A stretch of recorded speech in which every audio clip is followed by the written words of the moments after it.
time on Dragon Ball Super, our heroes were left for dead, drained of their energy by the sinister Moro. Elder Moori and young Esca were able to bring them back to consciousness, but only heal them a small amount.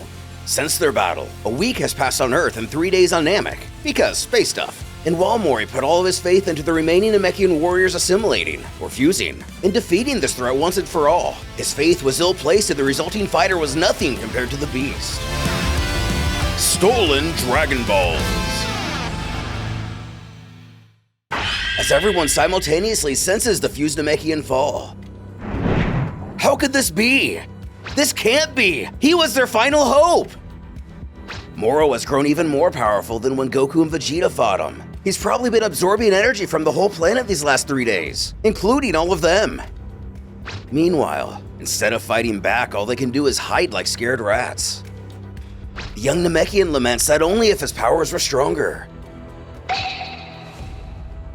But Goku assures he mustn't think like that. If not for him, they would be dead.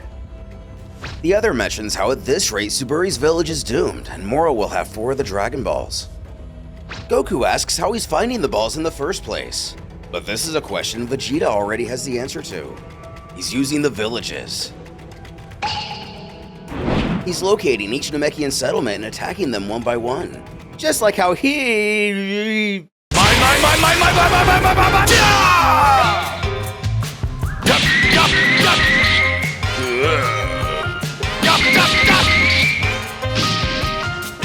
You in particular!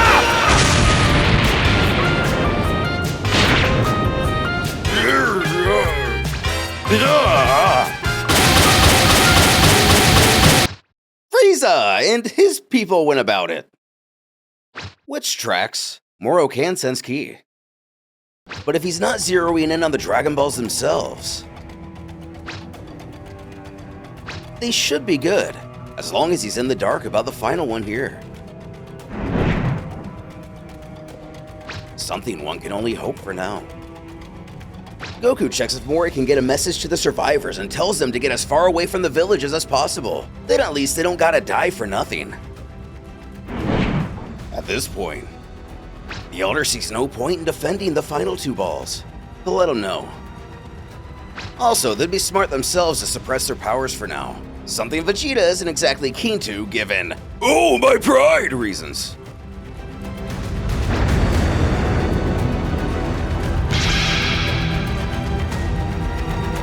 Just as expected, Moro finishes his massacre of Suburi's village and its people. Cranberry searches from home to home looking for wherever they stashed their Dragon Ball. It would have made their lives easier if they just spilled the beans, but none of them would talk. These folk are strange.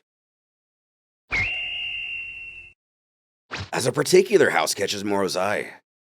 Pointing to it, he instructs his minion to check out that structure over there. Sure enough, he finds it. But how did he know it was in there? Only offering a cocky smirk, Cranberry deduces he's figured out how to detect where the Dragon Balls themselves are. And if this is really the case, depending how strong the signals are that the balls put out, this is going to be devastating to our hero's plan. Turning, he neither confirms or denies if his henchman's assumption is correct. He merely utters that the next one is this way, ushering him to follow, leaving us to speculate he's having no issue feeling where the Dragon Balls are throughout the entire planet. At the lookout on Earth, Dende stares at the sky without saying a word. Popo inquires the new Kami what it is that's on his mind, who feels something terrible is happening on his home planet. Which, given how far away he is, this is quite impressive at this point in the series for someone who doesn't have Saiyan blood. But dropping in like Batman, Piccolo's curious that the Guardian can feel it too. Greeting him, Piccolo tells how a few days ago, he stopped sensing Goku and Vegeta's key signatures here on Earth. Maybe they traveled to planet Namek. Either way, something is definitely happening, and it's not good.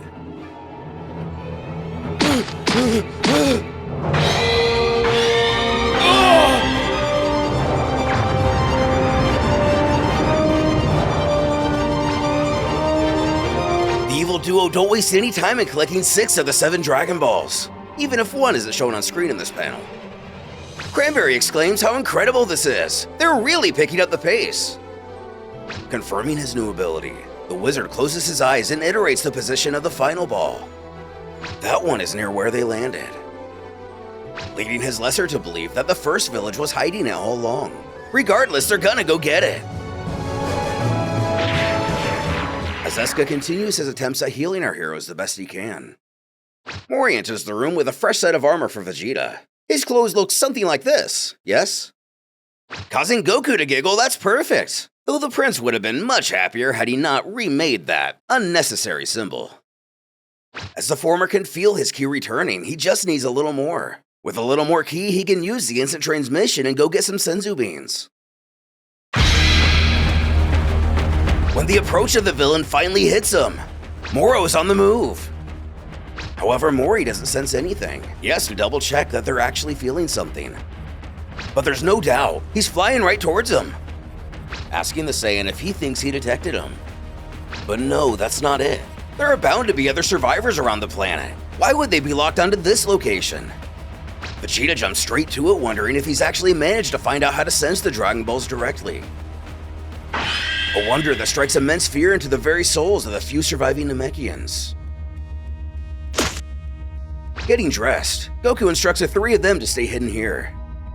But what does the Saiyan plan on doing? Surely he can't face him in this condition, though that's exactly what he plans to do. He's got no choice, so he's gonna meet him head on. Exiting without another word spoken. Vegeta does the same as the Elder tries to reason that they've just barely recovered from nearly dying. They can't possibly think this is a good idea. As the former goes to get his attention, he needs to know something. Given that he himself slaughtered all those Namekians years ago, how does he feel about him? With a pause, he's speaking of the attack on Elder Suno, is he not? Well, it's highly unlikely that old Vegeta stopped to get names or anything. Moori admits that they don't forget these things so easily. The prince wants to verify if he indeed holds a grudge. However, grudges and hatred can only bring further conflict. The Namekian people aren't so foolish to indulge in such things, apparently offering the Saiyan his desired clarification. Moori adds that they only wish to preserve the peace of their homeworld, nothing more.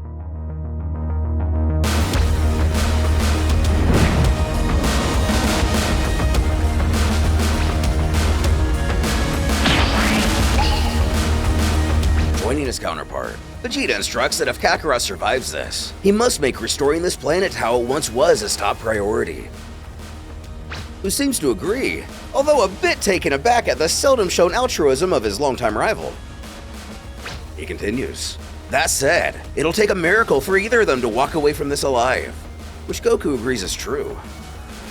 But what other option is there?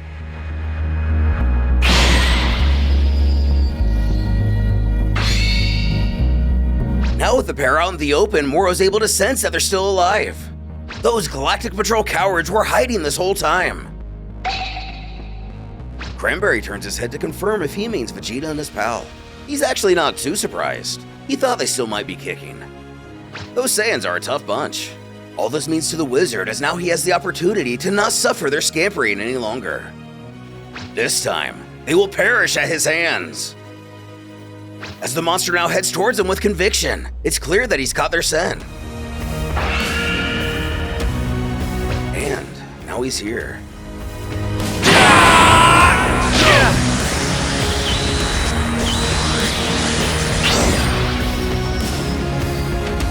They're coming!